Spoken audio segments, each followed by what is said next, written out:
9 news और स्वागत है आप सभी दर्शकों का मेरे खास प्रोग्राम लोकसभा चुनाव 2019। जी हां, अपने इस खास प्रोग्राम में बात करने वाली हूं रघुराज प्रताप सिंह, जो कि कुंडा से 6वीं बार विधायक हैं और अब तो एक पार्टी के मुखिया बन गए हैं। पार्टी का नाम है जनसत्ता दल।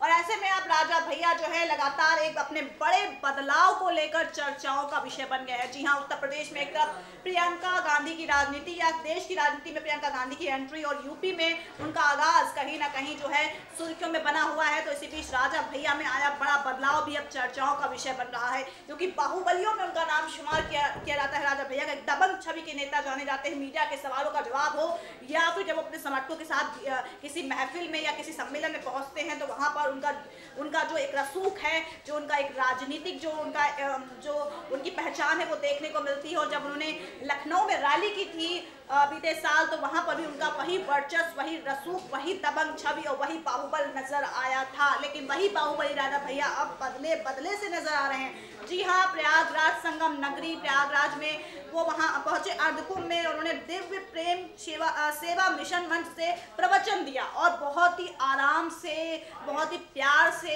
एकदम उनमें वो छवि नजर ही नहीं आई कि वो बाहुबली राजा भैया है, क्योंकि उन्होंने कथावाचक के तौर पर लोगों से बातें की। हालांकि जब उनसे कई सियासी मसलों पर बात करने की कोशिश की गई तो राजा भैया ने साफ साफ कह दिया कि मैं यहाँ पर कोई सियासी बात नहीं करूंगा, ये मंच सियासी बात करने के लिए नहीं है। इसके अलावा उन्होंने एक बहुत बड़ी बात बोली है, धर्म सभ्यता संस्कृति पर संदेह कमजोर हुआ है और इसीलिए माफी चाहूंगी, धर्म सभ्यता संस्कृति पर संदेह की वजह से हिंदुत्व कमजोर हुआ है, और ये बात राजा भैया ने कही है। तो ऐसे में जो राजा भैया में बड़ा बदलाव देखने को मिल रहा है, क्या उसकी वजह ये तो नहीं है कि राजा भैया ये बखूबी जानते हैं कि उनकी दबंग छवि सिर्फ कुंडा तक सीमित होकर उन्हें सफलता दिला सकती है, लेकिन अगर उन्हें पूरे यूपी पर राज करना है, अगर इस बार अपनी पार्टी को बेहतरीन प्रदर्शन पे लाना है, अपने भाई एमएलसी जो हैं अक्षय प्रताप सिंह को जिताना है, बाकी नेताओं को जिताना है, तो उन्हें अपने रवैये और अपने व्यवहार में बदलाव लाना पड़ेगा। एक कथावाचक के तौर पर उनकी काफी सराहना भी की जा रही है प्रयागराज में। तो क्या ऐसे में बाकी राजा भैया को अब पता चल गया है कि दबंग छवि से कुछ नहीं होने वाला है, खुद को नरम तो बनाना ही पड़ेगा, क्योंकि अब वो सिर्फ विधायक नहीं, वो एक पार्टी के मुखिया भी बन गए हैं। क्या वाकई राजा भैया में बदलाव इसी तरफ इशारा कर रहा है? जवाब देंगे एडिटोरियल हेड एडविन अमन सर। सर, स्वागत है आपका। क्या लगता है राजा भैया में बड़ी तब्दीली नजर आई, और अचानक से तब्दीली, क्या लोकसभा चुनाव का असर है? देखिए, बिल्कुल, जब चुनाव आते हैं तो इस तरह की चीज़ें होना शुरू हो जाती हैं। लोगों को मंदिर मस्जिद और गुरुद्वारे सब याद आने शुरू हो जाते हैं। तो इसी की एक बानगी है, अर्धकुंभ मेला भी चल रहा है, ऐसे में माहौल भी है, मौका भी है, तो चलिए इसी में एक डुबकी है उस नाम की मार ली जाए।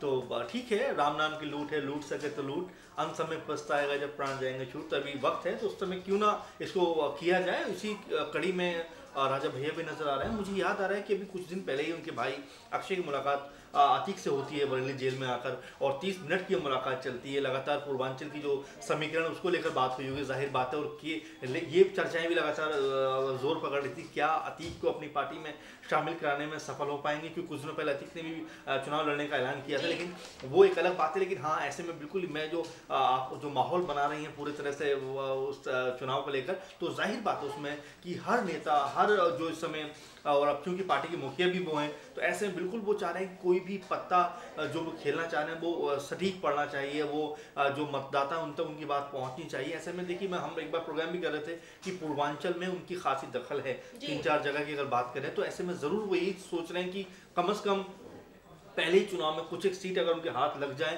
तो उनकी स्थिति मजबूत हो सकती है केंद्र में भी, अगर वो किसी को समर्थन करते हैं तो यही चीज़ें हैं। इसको लेकर वो अभी से रणनीति बना रहे हैं, चाहे वो अध्यात्म के सहारे हो, चाहे भौतिक के सहारे हो, चाहे वो प्रतापगढ़ की सीट के सहारे हो, चाहे अपने भाई के सहारे हो। मतलब अब वो लगातार अपनी जो यूँ कहूँ की रणनीति है वो बना रहे हैं और लगातार लोगों के संपर्क में है। लेकिन देखना ये दिलचस्प होगा कि कैसे वो इस चीज़ को आगे लेकर चलते हैं, क्योंकि राह उतनी आसान नजर आ नहीं रही है। जी, राह उतनी आसान नजर नहीं आ रही है, और जिस तरह से उन्होंने संगम नगरी प्रयागराज में कथावाचक के तौर पर खुद को पेश किया है, और जिस तरह उन्होंने धर्म सभ्यता संस्कृति पर बहुत ढेर सारी बातें सुनाई, गंगा में स्नान का क्या महत्व है, अर्धकुंभ में स्नान का क्या महत्व है, तमाम बातों ने जनता को, वहां पर जो श्रद्धालु थे वहां पर उनके सामने बातें रखी और उनकी काफी वाहवाही भी की गई। सर, क्या लगता है, जिस तरह से कि हम सभी जानते हैं कि एक कोर हिंदुत्व वोटर जो होता है उसका जो वोट होता है वो कहीं ना कहीं एक हिंदू राजनेता की तरफ ही जाता है, ऐसा अक्सर देखा भी जाता है। तो क्या राजा भैया को ये लगता है, पूर्वांचल तो वैसे भी कट्टर हिंदुत्ववादी इलाके में आता है,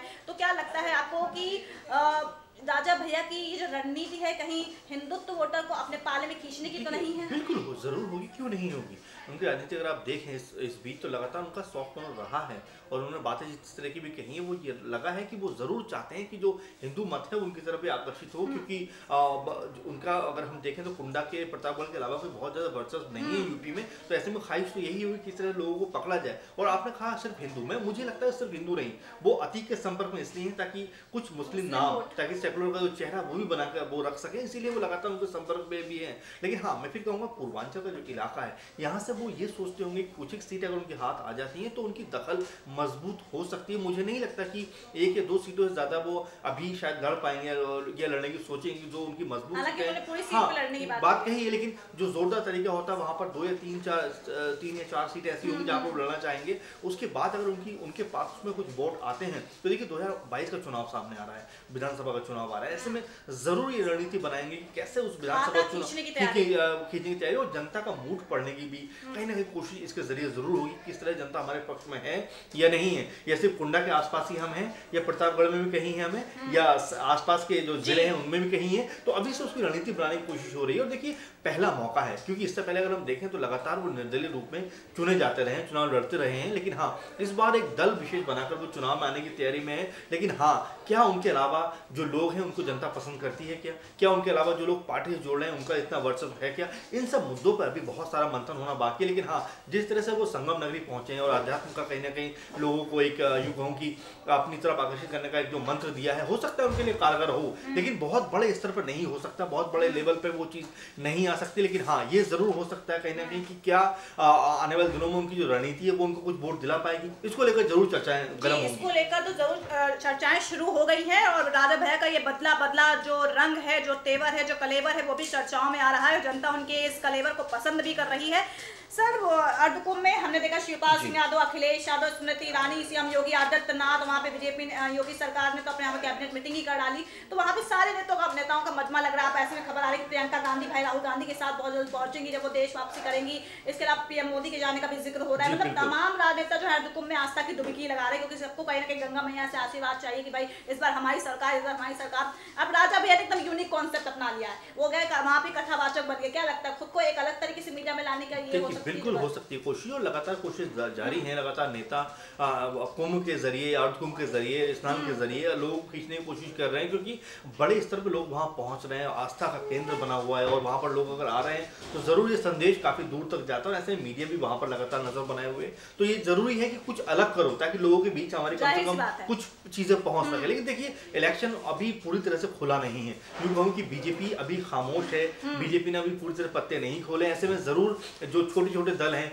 खासकर ये लोग चाह रहे हैं किसी तरह से जनता के बीच जाया जाए, किसी तरह जनता के बीच अपना इम्पैक्ट छोटा सा भी क्रिएट किया जाए जो आने वाले दिनों में फायदेमंद साबित हो सके। ऐसे में जब तक बीजेपी अपने पत्ते नहीं खोलती है उससे पहले तक इनके पास मौका है किसी तरह से लोगों के बीच जगह बनाने का या पहुंच बनाने का। लेकिन हाँ, जब बीजेपी फुल फ्लैश आएगी तब ज्यादा मुश्किल निकली होगी। अब जब जैसे कि अखिलेश यादव गए, उन्होंने वहां पर सियासी बयान दिया, शिवपाल ने सियासी बयान दिया, योगी सरकार पे वहां पे कई लगातार तोहमत लग रही है। लेकिन राजा भैया ने सबसे हटकर कह दिया कि मैं कोई सियासी बयान यहाँ पे नहीं दूंगा, सियासी बयान देने के लिए माहौल नहीं है, ये सिर्फ आस्था के लिए केंद्र है। तो जाहिर सी बात है कि इलाहाबाद और प्रतापगढ़ और कुंडा आसपास के ही एरिया हैं, उनका वर्चस्व, तो उन्हें लगता है कि वो शायद ये बयान देकर बताना चाहते हैं कि मुझे पता है कि सियासत कहाँ करनी चाहिए और कहाँ नहीं करनी चाहिए। मुझे लगता है कि बयान ना देकर भी उन्होंने बड़ा बयान दे दिया है कि मैं सियासत नहीं करना चाहता हूँ, ये अपने आप में एक बहुत बड़ा बयान है। लेकिन हाँ, अंदाज देखिए दूसरा है। मैं यही कहना चाहता हूँ, देखिए गायत्री जी, अब हमें पॉलिटिकल चीजों का अंदाज बदलना पड़ेगा। जो जिसकी जगह है उसके हिसाब से हमें बात करनी पड़ेगी। वो शायद जनसभा का माहौल नहीं है, वो शायद आस्था का माहौल है। वहां पर जाकर आप आस्था बिल्कुल कथावाचक बने और लोगों को भी संबोधित भी किया और